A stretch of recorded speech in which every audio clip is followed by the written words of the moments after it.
Bonjour à tous. Aujourd'hui, nous allons parler de l'anémie. Je suis végétalienne, je suis anémique. Je suis crudivore, je suis certainement carencée en fer. Restez avec nous.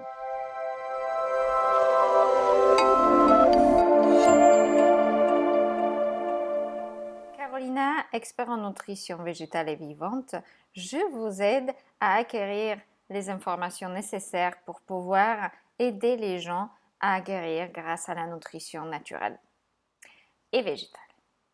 Si ça vous intéresse, n'hésitez pas, prenez un rendez-vous gratuit pour que nous puissions savoir ensemble si la formation que nous proposons est quelque chose qui vous intéresse ou ça ne correspond pas des deux côtés. À très bientôt. Alors, écoutez, aujourd'hui nous allons parler de carences assez communes. C'est la carence en fer. Alors, et tout le monde a beaucoup entendu parler que la viande est une source de fer. Mais les animaux ne produisent pas de fer. C'est quelque chose qu'ils obtiennent via la nutrition. Et qu'est-ce que mangent les vaches? De l'herbe, des plantes. C'est de là qu'ils ont le fer, tout simplement. Les oméga 3 et tout ce que vous souhaitez. Alors, le fer qu'on trouve dans la chair animale est un fer chem. Qu'est-ce que ça veut dire? Qu'il s'assimile très vite. Et c'est mieux? Pas forcément.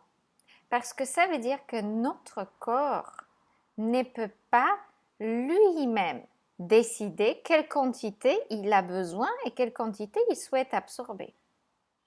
Le fer non-chem des plantes, on dit qu'il est absorbable plus difficilement. Mais c'est ça la clé justement. C'est faire des plantes, notre corps peut décider. Là, j'en ai assez, je n'en veux plus. Là, j'en veux plus, je travaille, j'assimile encore plus. Vous voyez? Et donc, l'anémie, très souvent, est causée par non du tout manque de produits animaux dans l'alimentation, de la viande, mais non-consommation suffisante des feuilles vertes et des vitamines C. C'est une des raisons. Deuxième raison est insuffisance du foie à transformer, donc méthyler les nutriments en fer utilisable et les transmettre dans les cellules. Mais peu importe ce que vous consommez comme nourriture, vous auriez la carence en fer à ce moment-là.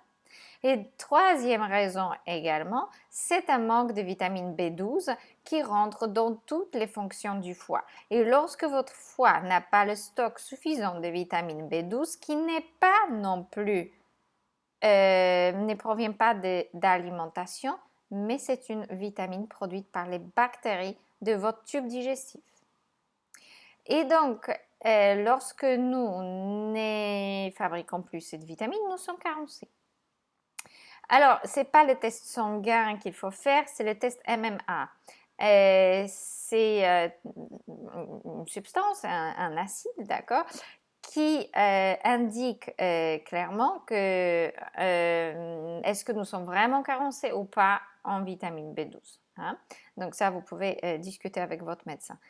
Visualiser la B12 dans le sérum physiologique, donc dans votre sang aussi, donc dans les résultats sanguins, n'est pas du tout une référence pour savoir si effectivement vous avez ou pas la vitamine B12 là où il faut, donc dans vos organes, dans le foie, dans votre système nerveux, etc. Et donc, on répète, non-consommation suffisante des feuilles vertes associées à la vitamine C.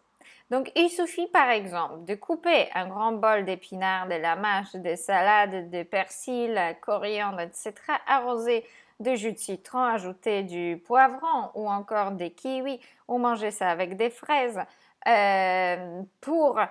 ou prendre de la spiruline dans le jus d'orange pour augmenter énormément votre absorption du fer.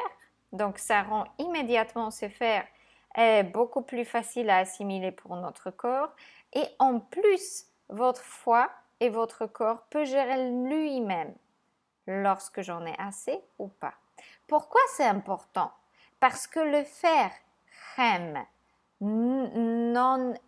voilà, lorsque notre corps n'est pas capable de gérer l'assimilation, devient toxique. Et intoxication au fer est aussi un problème de santé. Alors, faites très attention, surtout à l'utilisation de suppléments, qui peut être très dangereux.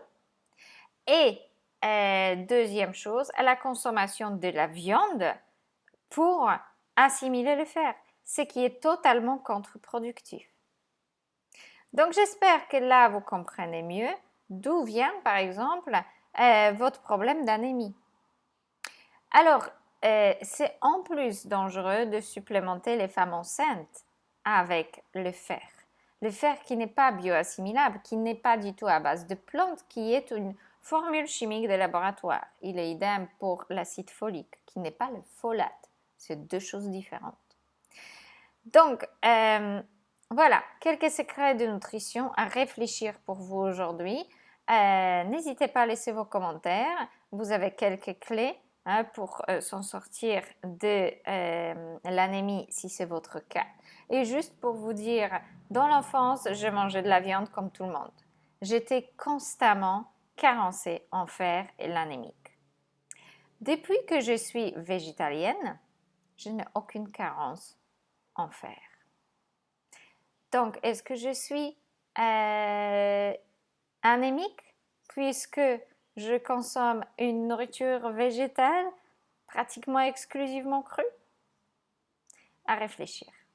À très bientôt. Au revoir.